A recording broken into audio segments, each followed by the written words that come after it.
KPCC ಅಧ್ಯಕ್ಷನಾಗಿ ಕಾಂಗ್ರೆಸ್ ಶಾಸಕರ ಪಾಲಿಗೆ ಅತ್ಯಂತ ಬಲಿಷ್ಠ ನಾಯಕನಾಗಿರ್ತಕ್ಕಂಥ ಡಿ.ಕೆ. ಶಿವಕುಮಾರ್ ಮುಖ್ಯಮಂತ್ರಿ ಆಗಬೇಕು ಅನ್ನೋ ವಿಚಾರಕ್ಕೆ ಬಂದರೆ ಅಕ್ಷರಶಃ ಒಬ್ಬಂಟಿ. ಡಿ.ಕೆ. ಶಿವಕುಮಾರ್ ಅವರ ಬೆನ್ನಿಗೆ ನಿಂತು ಅವರನ್ನು ರಾಜ್ಯದಲ್ಲಿ ಮಾಧ್ಯಮಗಳ ಮುಂದೆ ಸಮರ್ಥನೆ ಮಾಡ್ಕೊಳ್ತಕ್ಕಂಥ ಶಾಸಕರು ಕೂಡ ಡಿ.ಕೆ. ಶಿವಕುಮಾರ್ ದೆಹಲಿಗೆ ಹೋದಂಥ ಸಂದರ್ಭದಲ್ಲಾಗಲಿ, ಡಿ.ಕೆ. ಶಿವಕುಮಾರ್ ಅವರ ಪರವಾಗಿ ಹೈಕಮಾಂಡ್ ಮಟ್ಟದಲ್ಲಾಗಲಿ ಬ್ಯಾಟ್ ಬೀಸ್ತಾ ಇರತಕ್ಕಂಥದ್ದು ಡಿ.ಕೆ. ಶಿವಕುಮಾರ್ ಅವರ ಇವತ್ತಿನ ಈ ಪರಿಸ್ಥಿತಿಗೆ ಕಾರಣ ಅಂದರೆ ತಪ್ಪಾಗೋದಿಲ್ಲ. ಒಂದು ಕಡೆ ಸಿದ್ದರಾಮಯ್ಯ ಅತ್ಯಂತ ಬಲಿಷ್ಠ ತಂಡವನ್ನು ಇಟ್ಕೊಂಡು ಕಾಂಗ್ರೆಸ್ ಹೈಕಮಾಂಡ್ ನಾಯಕರ ಮೇಲೆ ನಿರಂತರವಾದ ಒಂದು ಒತ್ತಡವನ್ನು ಹಾಕೋದ್ರ ಮೂಲಕ ರಾಜ್ಯದಲ್ಲಿ ಸದಾ ಮಹತ್ವದ ಹುದ್ದೆಗಳನ್ನು ಕಾಂಗ್ರೆಸ್ನಲ್ಲಿ ಪಡಿತಾ ಬರ್ತಾ ಇದ್ದರೆ, ಇನ್ನೊಂದು ಕಡೆ ಪಕ್ಷಕ್ಕಾಗಿ ತನು ಮನ ಧನವನ್ನು ಸಂಪೂರ್ಣವಾಗಿ ಅರ್ಪಣೆ ಮಾಡಿಕೊಳ್ಳೋದ್ರ ಮೂಲಕ ರಾಜ್ಯದಲ್ಲಿ ಕಾಂಗ್ರೆಸ್ಸನ್ನು ಅಧಿಕಾರಕ್ಕೆ ತಂದಂತಹ ಡಿ.ಕೆ. ಶಿವಕುಮಾರ್ ಪರಿಸ್ಥಿತಿ ನಿಜಕ್ಕೂ ಕೂಡ ಶೋಚನೀಯ ಅಂದರೆ ತಪ್ಪಾಗೋದಿಲ್ಲ. ಹಾಗಾದರೆ ಸಿದ್ದರಾಮಯ್ಯನವರ ವಿರುದ್ಧ ಡಿ.ಕೆ. ಶಿವಕುಮಾರ್ ಮಂಕಾಗಿದ್ದ್ಯಾಕೆ? ನಿಜಕ್ಕೂ ಡಿ.ಕೆ. ಶಿವಕುಮಾರ್ ಎಡವಿದ್ದೆಲ್ಲಿ? ಒಂದ್ಸರಿ ವಿವರಿಸ್ತಾ ಹೋಗ್ತೀನಿ. ಅದಕ್ಕಿಂತ ಮುಂಚೆ ನೀವಿನ್ನು ನನ್ನ ಇಟ್ಟಿಗೆ ಹೇಮಂತ್ ಯೂಟ್ಯೂಬ್ ಚಾನಲ್ಗೆ ಸಬ್ಸ್ಕ್ರೈಬ್ ಮಾಡ್ಕೊಂಡಿಲ್ಲ ಅಂದರೆ ದಯವಿಟ್ಟು ಸಬ್ಸ್ಕ್ರೈಬ್ ಮಾಡಿಕೊಂಡು ಬೆಲ್ ಬಟನನ್ನು ಕ್ಲಿಕ್ ಮಾಡಿ.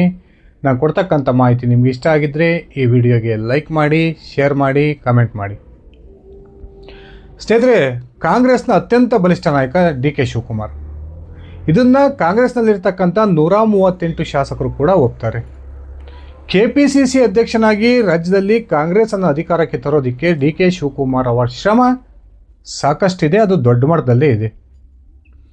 ಆದರೂ ಕೂಡ ಮುಖ್ಯಮಂತ್ರಿ ಆಗಬೇಕು, ಡಿ.ಕೆ. ಶಿವಕುಮಾರ್ ತನ್ನ ಮುಖ್ಯಮಂತ್ರಿ ಕುರ್ಚಿಗೆ ಇರಬೇಕು ಅನ್ನೋ ಸಂದರ್ಭದಲ್ಲಿ ಡಿ.ಕೆ. ಬೆನ್ನಿಗೆ ಕಾಂಗ್ರೆಸ್ನ ಶಾಸಕರು ನಿಲ್ಲದೇ ಇರತಕ್ಕಂಥದ್ದು ನಿಜಕ್ಕೂ ಕೂಡ ಅಚ್ಚರಿಯನ್ನು ಉಂಟು ಮಾಡಿದೆ. ಒಂದು ಕಡೆ ಬೇರೆ ಪಕ್ಷದಿಂದ ಬಂದು ಕಾಂಗ್ರೆಸ್ನ ಮೇಲೆ ಸಂಪೂರ್ಣ ಹಿಡಿತವನ್ನು ಸಾಧಿಸಿರ್ತಕ್ಕಂಥ ಸಿದ್ದರಾಮಯ್ಯನವರು ಈಗ ಹೈಕಮಾಂಡನ್ನು ಎದುರಿಸ್ತಕ್ಕಂಥ ಮಟ್ಟಕ್ಕೂ ಕೂಡ ಕಾಂಗ್ರೆಸ್ನಲ್ಲಿ ಬಲಿಷ್ಠರಾಗಿದ್ದಾರೆ. ಕಾಂಗ್ರೆಸ್ ಹೈಕಮಾಂಡ್ ಕೂಡ ಸಿದ್ದರಾಮಯ್ಯನವರು ದೆಹಲಿಗೆ ಹೋದರೆ ಹೈಕಮಾಂಡ್ನ ಎಲ್ಲ ನಾಯಕರು ಕೂಡ ಸಿದ್ದರಾಮಯ್ಯನವರಿಗೆ ಭೇಟಿಗೆ ಅತ್ಯಂತ ಸುಲಭವಾಗಿ ಲಭ್ಯರಾಗ್ತಾರೆ. ಸತತ 10 ತಿಂಗಳಿಂದ ಡಿ.ಕೆ. ಶಿವಕುಮಾರ್ ರಾಹುಲ್ ಗಾಂಧಿ ಅವರನ್ನು ಭೇಟಿಯಾಗಬೇಕು ಅನ್ನುವ ಒಂದು ಇರಾದೆಯನ್ನು ಇಟ್ಕೊಂಡು ಪದೇ ಪದೇ ದೆಹಲಿಯ ಪ್ರವಾಸವನ್ನು ಕೈಗೊಳ್ತಾರೆ. ಆದರೆ ಈ 10 ತಿಂಗಳ ಅವಧಿಯಲ್ಲೂ ಕೂಡ ಡಿ.ಕೆ. ಶಿವಕುಮಾರ್ ಅವರನ್ನು ಭೇಟಿಯಾಗೋದಕ್ಕೆ ರಾಹುಲ್ ಗಾಂಧಿ ಅವರು ನಿರಾಕರಣೆಯನ್ನು ಮಾಡ್ತಾನೇ ಬಂದಿದ್ದಾರೆ. ಹಾಗಾದರೆ ಡಿ.ಕೆ. ಶಿವಕುಮಾರ್ ಯಾಕೆ ಇಷ್ಟು ವೀಕ್ ಆದರು? ನಿಜಕ್ಕೂ ಡಿ.ಕೆ. ಶಿವಕುಮಾರ್ ಎಡವಿದ್ದೆಲ್ಲಿ? ಈ ಪ್ರಶ್ನೆಗಳು ಉಟ್ಕೊಂಡಿದ್ದಾವೆ.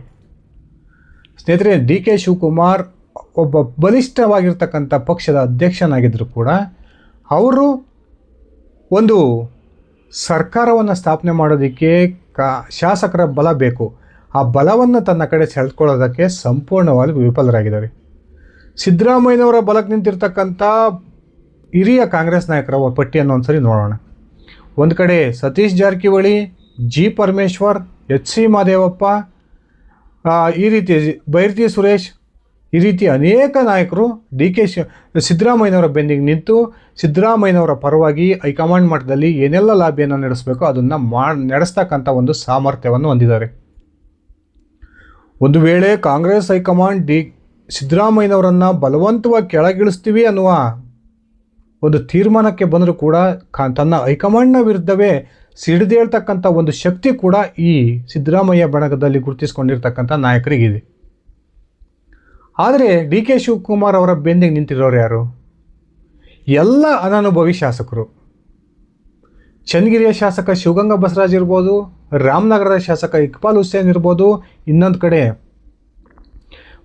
ಮಾಗಡಿಯ ಶಾಸಕ ಎಚ್.ಸಿ. ಬಾಲಕೃಷ್ಣ ಅತ್ಯಂತ ಹಿರಿಯನಾಗಿದ್ದರೂ ಕೂಡ ಡಿ.ಕೆ. ಶಿವಕುಮಾರ್ ಅವರ ಪರವಾಗಿ ರಾಜ್ಯದಲ್ಲಿ ಮಾಧ್ಯಮಗಳ ಮುಂದೆ ಹೇಳಿಕೆ ಕೊಡ್ತಾರೆ. ಬಿಟ್ಟರೆ ಹೈಕಮಾಂಡ್ ಮಟ್ಟದಲ್ಲಿ ಹೋಗಿ ಡಿ.ಕೆ. ಪರವಾಗಿ ಲಾಬಿಯನ್ನು ನಡೆಸ್ತಕ್ಕಂಥ ಒಂದು ಶಕ್ತಿ ಎಚ್.ಸಿ. ಬಾಲಕೃಷ್ಣ ಅವ್ರಿಗಿಲ್ಲ.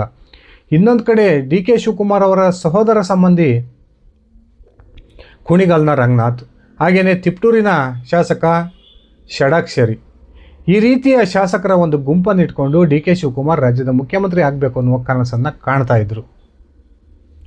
ಆದರೆ ಸಿದ್ದರಾಮಯ್ಯ ಮತ್ತು ಅವರ ಬಳಗದವರು ನಿರಂತರವಾಗಿ ತಮ್ಮ ಬೆಂಬಲಿಗ ಶಾಸಕರ ಸಂಖ್ಯೆಯನ್ನು ಹೆಚ್ಚಿಸ್ಕೊಳ್ತಕ್ಕಂಥ ಪ್ರಯತ್ನ ಮಾಡ್ತಾ ಬಂದರು. ಆ ಶಾಸಕರನ್ನು ಬಿಗಿಯಾಗಿ ತಮ್ಮ ಬಣದಲ್ಲೇ ಗುರುತಿಸ್ಕೊಳ್ಳೋ ಹಾಗೆ ಹಿಡಿದಿಟ್ಕೊಂಡ್ರು. ಡಿ.ಕೆ. ಶಿವಕುಮಾರ್ ಮಾಡಿರ್ತಕ್ಕಂಥ ಬಹುದೊಡ್ಡ ತಪ್ಪು ಇದೇನೆ. ಕಾಂಗ್ರೆಸ್ ಹೈಕಮಾಂಡ್ ಇವತ್ತು ಡಿ ಕೆ ಶಿವಕುಮಾರ್ ಅವರನ್ನು ಅತ್ಯಂತ ನೆಗ್ಲೆಕ್ಟ್ ಮಾಡ್ತಾ ಇದೆ ಅನ್ನೋದಕ್ಕೆ ಪ್ರಮುಖ ಕಾರಣವೂ ಕೂಡ ಡಿ ಕೆ ಶಿವಕುಮಾರ್ ಅವರ ಪರವಾಗಿ ರಾಜ್ಯದ ಕಾಂಗ್ರೆಸ್ ಶಾಸಕರ ಬಲ ಇಲ್ಲ ಅಂತಕ್ಕಂಥದ್ದು. ಒಂದು ವೇಳೆ ಡಿ ಕೆ ಶಿವಕುಮಾರ್ ಅವರ ಬೆಂಬಲಕ್ಕೆ ಕೈನಲ್ಲಿರ್ತಕ್ಕಂಥ 60-70 ಶಾಸಕರು ಇದ್ದಿದ್ದೇ ಆಗಿದ್ದರೆ ಕಾಂಗ್ರೆಸ್ ಹೈಕಮಾಂಡ್ ಕೂಡ ಆಗ ಬೇರೆ ರೀತಿಯ ಒಂದು ಯೋಚನೆಯನ್ನು ಮಾಡ್ತಾಯಿತ್ತು. ಒಂದು ವೇಳೆ ಡಿ ಕೆ ಶಿವಕುಮಾರ್ ಅವರ ಬೆನ್ನಿಗೆ 60-70 ಶಾಸಕರಿದ್ದಾರೆ, ಡಿ ಕೆ ಶಿವಕುಮಾರ್ ಅವರಿಗೆ ನಾವು ಕೊಟ್ಟಿರ್ತಕ್ಕಂಥ ಮಾತನ್ನು ನೆರವೇರಿಸದೆ ಹೋದರೆ ಅವರು ಆ ಗುಂಪಿನೊಂದಿಗೆ ಏನು ಬೇಕಾದರೂ ರಾಜಕೀಯ ನಿರ್ಧಾರವನ್ನು ತೆಗೆದುಕೊಳ್ತಾರೆ ಅನ್ನುವ ಒಂದು ಭೀತಿ ಕಾಂಗ್ರೆಸ್ ಹೈಕಮಾಂಡ್ಗೆ ಕಾಡ್ತಾ ಇತ್ತು. ಆದರೆ ಈಗ ಏನಾಗಿದೆ, ಡಿ ಕೆ ಶಿವಕುಮಾರ್ ಅವರ ಪರವಾಗಿ ಒಂದು 5-6 ಜನ ಬಹಿರಂಗವಾಗಿ ಹೇಳಿಕೆಗಳನ್ನು ಕೊಟ್ಟರೂ ಕೂಡ ಅವರ ಜೊತೆಗೆ ಯಾವೊಬ್ಬ ಶಾಸಕರನ್ನು ಸೆಳೀತಕ್ಕಂಥ ಒಂದು ಶಕ್ತಿ ಇಲ್ಲ.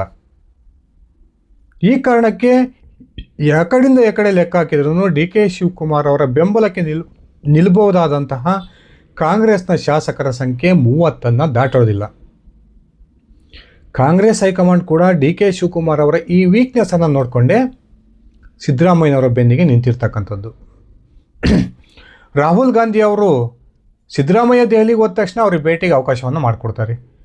ಪಕ್ಷನಿಷ್ಠನಾಗಿ ಪಕ್ಷಕ್ಕಾಗಿ ಎಲ್ಲವನ್ನೂ ತ್ಯಾಗ ಮಾಡಿ ಪಕ್ಷವನ್ನು ರಾಜ್ಯದಲ್ಲಿ ಅಧಿಕಾರಕ್ಕೆ ತಂದಿರತಕ್ಕಂಥ ಡಿ ಕೆ ಶಿವಕುಮಾರ್ ಸತತ 10 ತಿಂಗಳಿಂದನೂ ಕೂಡ ತಾನು ನಮ್ಮ ಅಧಿನಾಯಕನನ್ನು ಭೇಟಿಯಾಗಬೇಕು ಅನ್ನೋ ಪ್ರಯತ್ನಕ್ಕೆ ಇದುವರೆಗೂ ಅದು ಸಾಧ್ಯವಾಗದೇ ಇರತಕ್ಕಂಥದ್ದು.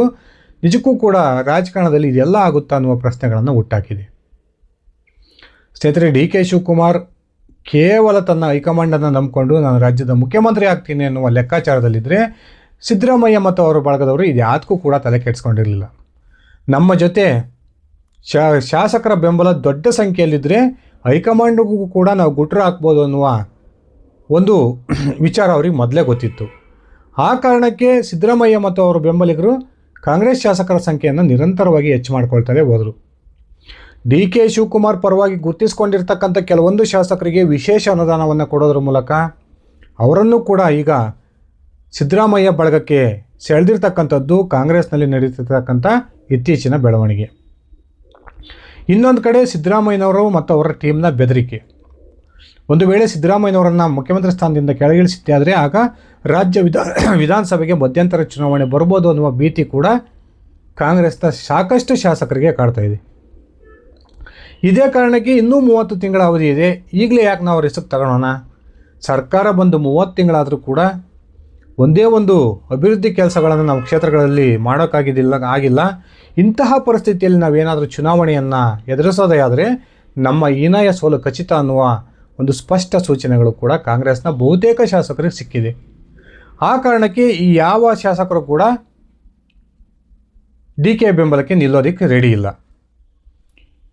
ಈಗೋ ನಮಗೆ ಉಳಿದಿರ್ತಕ್ಕಂಥ 30 ತಿಂಗಳ ಅವಧಿ ಸರ್ಕಾರ ಉಳ್ಕೊಂಡ್ರೆ ಸಾಕು ಅನ್ನುವ ಮನಸ್ಥಿತಿಗೆ ಕಾಂಗ್ರೆಸ್ನ ಸಾಕಷ್ಟು ಶಾಸಕರು ಬಂದಿದ್ದಾರೆ. ಇದು ಸ್ನೇಹಿತರೆ ನಿಜವಾಗ್ಲೂ ಡಿ ಕೆ ಶಿವಕುಮಾರ್ ಅತ್ಯಂತ ಬಲಹೀನನಾಗಿ ಸಿದ್ದರಾಮಯ್ಯನವರ ಮುಂದೆ ಶರಣಾಗೋದಕ್ಕೆ ಪ್ರಮುಖ ಕಾರಣ.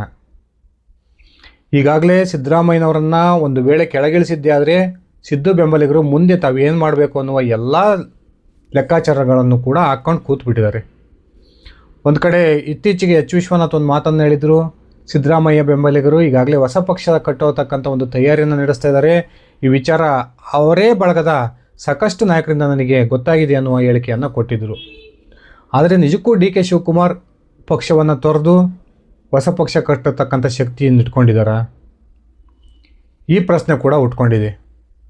ಡಿ ಕೆ ಶಿವಕುಮಾರ್ ಸದ್ಯಕ್ಕೆ ತಮ್ಮ ಹೈಕಮಾಂಡ್ನ ಒಂದು ಮನಸ್ಥಿತಿ ಸುಧಾರಿಸೋವರೆಗೂ ಕೂಡ ಕಾದು ನೋಡಲೇಬೇಕಾದಂಥ ಒಂದು ಪರಿಸ್ಥಿತಿಯಲ್ಲಿದ್ದಾರೆ. ಅದಕ್ಕೆ ಡಿ ಕೆ ಮಾರ್ಚ್ವರೆಗೂ ಕೂಡ ಅತ್ಯಂತ ಸಮಾಧಾನದಿಂದ ಕಾಯ್ತಾರೆ ಅನ್ನುವ ಮಾತುಗಳು ಕೂಡ ಕೇಳಿ ಬರ್ತಾಯಿದ್ದು, ಮೇಲ್ನೋಟಕ್ಕೆ ಸದ್ಯಕ್ಕೆ ಸಿದ್ದರಾಮಯ್ಯನವರ ಮುಖ್ಯಮಂತ್ರಿ ಕುರ್ಚಿಯ ಯಾವುದೇ ಒಂದು ಡಿಸ್ಟರ್ಬೆನ್ಸ್ ಕೂಡ ಕಂಡು ಬರ್ತಾ ಇಲ್ಲ. ಸ್ನೇಹಿತರೆ, ಯಾವ ಒಂದು ಅಂಶದ ಕಡೆಗೆ ಒಬ್ಬ ನಿಜವಾದ ನಾಯಕ ಗಮನ ಕೊಡಬೇಕಾಗಿತ್ತೋ ಆ ಒಂದು ವಿಚಾರದ ಕಡೆಗೆ ಡಿ ಕೆ ಶಿವಕುಮಾರ್ ಗಮನವನ್ನು ಕೊಡದೆ ಪಕ್ಷದ ಅಧ್ಯಕ್ಷನಾಗಿ ಸಾಕಷ್ಟು ಜನರಿಗೆ ತಮ್ಮ ಕೈಯಾರೆ ಬಿ ಫಾರಂ ಕೊಟ್ಟಿದ್ದಂತಹ ಡಿ ಕೆ ಶಿವಕುಮಾರ್ ಇವತ್ತು ತಾನು ಬಿ ಫಾರಂ ಕೊಟ್ಟು ಅತ್ಯಂತ ಅವ್ರ ಬೆನ್ನಿಗೆ ನಿಂತು ಗೆಲ್ಸ್ಕೊಂಡಿರ್ತಕ್ಕಂಥ ಶಾಸಕರೇ ಡಿ ಕೆ ಶಿವಕುಮಾರ್ ಮುಖ್ಯಮಂತ್ರಿ ಆಗೋದಕ್ಕೆ ಸಪೋರ್ಟ್ ಮಾಡದೇ ಇರತಕ್ಕಂಥ ಪರಿಸ್ಥಿತಿಗೆ ಬಂದು ನಿಂತಿರ್ತಕ್ಕಂಥದ್ದು ನಿಜಕ್ಕೂ ಕೂಡ ಡಿ ಕೆ ಶಿವಕುಮಾರ್ಗೆ ನುಂಗ್ಲಾರ್ದಂಥ ತುತ್ತು ಅಂದರೆ ತಪ್ಪಾಗೋದಿಲ್ಲ. ಸ್ನೇಹಿತರೆ, ನಿಮ್ಮ ಅಭಿಪ್ರಾಯದ ಪ್ರಕಾರ ಡಿ ಕೆ ನಿಜಕ್ಕೂ ಕೂಡ ರಾಜ್ಯದ ಮುಖ್ಯಮಂತ್ರಿ ಆಗ್ತಾರಾ? ಆ ಮೂಲಕ ಅವರ ಬಹುದಿನಗಳ ಕನಸು ಈಡೇರುತ್ತಾ? ದಯವಿಟ್ಟು ಕಮೆಂಟ್ ಮಾಡಿ. ಧನ್ಯವಾದಗಳು. ಶುಭ ದಿನ.